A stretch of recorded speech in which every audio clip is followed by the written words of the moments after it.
नमस्कार, मैं हूं एपएम सर। आप देख रहे हैं उज्जवल क्लासेस भिनमाल यूट्यूब चैनल। आज अपनी क्लास रहेगी विशेषण। जो पिछले वीडियो में आपने संख्या पढ़ ली, सर्वनाम पढ़ लिया, अब इस क्लास में विशेषण पढ़ेंगे। विशेषण किसे कहते हैं, कितने प्रकार का होते हैं और उसका प्रयोग कहाँ कहाँ करते हैं। जो शब्द संज्ञा या सर्वनाम की विशेषता बताते हैं उसे विशेषण कहते हैं। जैसे सुंदर बालक, पीली साड़ी, इसमें सुंदर और पीली विशेषण है। जो सुंदर और पीली शब्द हैं वो क्या है, विशेषण है। अब उसको आसान भाषा में समझिए कि जब संज्ञा या सर्वनाम जो आपने पढ़े पिछले वीडियो में, उनकी ऐसे शब्द जो उनकी विशेषता बताते हैं, विशेषता बताने वाले जो शब्द आएंगे वो क्या होंगे, विशेषण होंगे।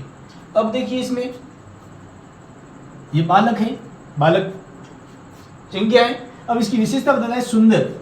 अब सुंदर शब्द क्या है, सुंदर है वो है विशेषण। इसी प्रकार पीली साड़ी, पीली साड़ी, अब साड़ी की विशेषता बताना है पीली रंग की है। कैसा रंग की है, पीली रंग की। तो पीली क्या है, पीली है वो विशेषण शब्द है। सुंदर और पीली है दोनों विशेषण शब्द है। अब विशेषण को समझ गए, विशेषण क्या है, संज्ञा या सर्वनाम की विशेषता बताने वाले जो शब्द हैं वो क्या है, विशेषण कहते हैं। विशेषण के भेद, अब विशेषण कितने प्रकार होते हैं, उनके कितने भेद हैं। तो विशेषण के जो मोस्टली भेद है वो 4 प्रकार के होते हैं। विशेषण 4 प्रकार के होते हैं, उनके भेद है वो 4 है। कौन कौन से, पहले है गुणवाचक विशेषण, दूसरा है संज्ञावाचक विशेषण, गुणवाचक विशेषण, संख्यावाचक विशेषण, परिणामवाचक विशेषण, और चौथा है सार्वनामिक या संकेतवाचक विशेषण। अब इनके 4 भेद हैं, 4 के नाम आपके सामने हैं। तो इससे पहले पहला पॉइंट पढ़ेंगे, जो पहला भेद है वो पढ़ेंगे। पहला भेद क्या है, गुणवाचक विशेषण। गुणवाचक, जो शब्द किसी वस्तु या व्यक्ति के रूप, जो शब्द किसी व्यक्ति या वस्तु के रूप, रंग, गुण संबंधी विशेषता बताते हैं, उन्हें गुणवाचक विशेषण कहते हैं। जैसे लाल फूल है, लाल फूल है। अब इसमें देखिए, जो फूल है उसकी विशेषता बताता है कि लाल है। कैसे फूल है, लाल है। लाल क्या है, उनका विशेषण, उनका गुण है फूल का। ठीक है। दूसरा है ये सुंदर गाय है। अब देखो, गाय की विशेषता बताता है कि गाय कैसी है, सुंदर है। तो ये सुंदर क्या है, विशेषण हो गया। कौन सा विशेषण है, गुणवाचक विशेषण। गाय की जो गुण है वो सुंदर है, ये उनका गुणवाचक विशेषण होता है।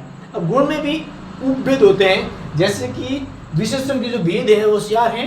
अब 4 के जो कुछ न कुछ उपभेद भी हैं। तो जो गुणवाचक विशेषण है उनके भी उपभेद हैं, लगभग 12 के आसपास उसके उपभेद हैं। वो मैं बताऊंगा उनको कैसे समझना है। गंधवाचक, इसमें क्या होता है, जितनी भी गंधीली वस्तु हैं वो सब इसमें आ जाएगी। जैसे दुर्गंध युक्त वस्तु आ जाती हैं, सुगंधित आ जाता है, खुशबूदार आ जाती है, ये वाली।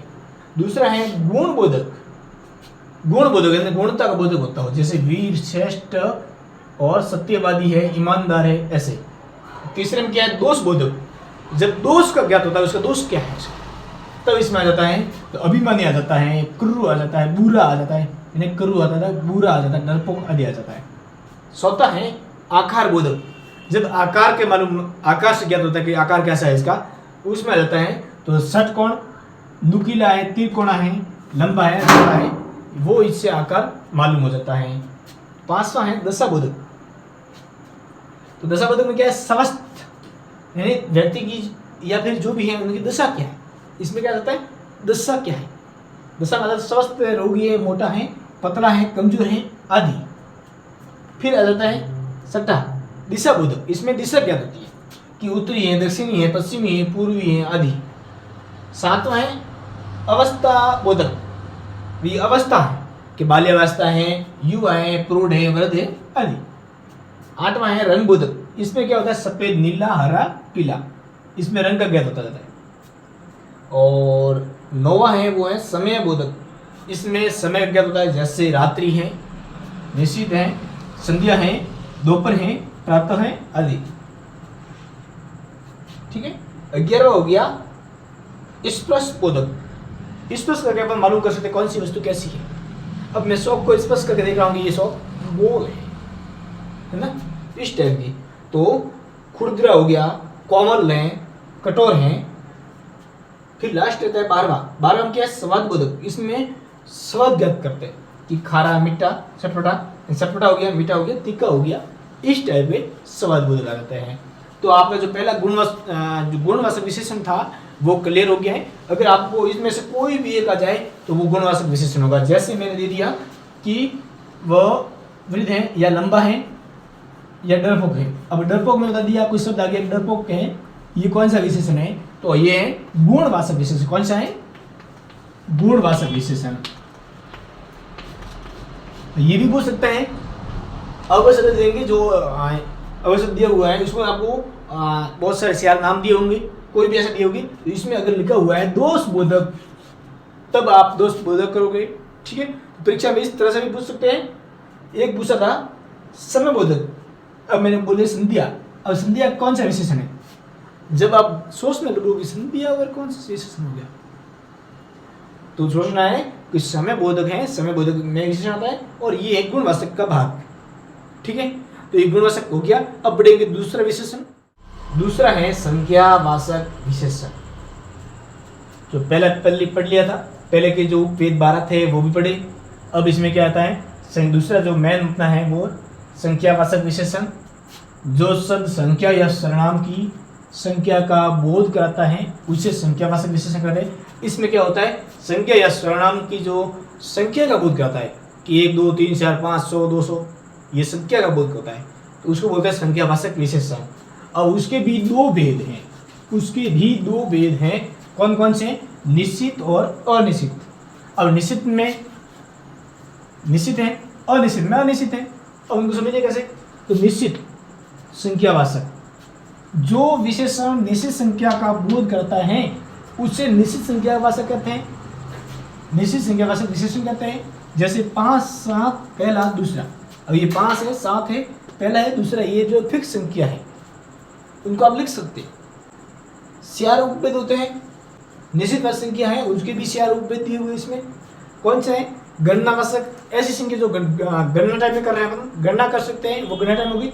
जैसे 1 2 3 4 5 अपन जो गिनती है वो गणनावाचक होगी। क्रमवाचक, तो क्रम वाइज है, पहला दूसरा तीसरा, वो क्रमवाचक में आ जाएगी। आवर्तीवाचक, जो आवर्ती है, जैसे दूना चौगुना।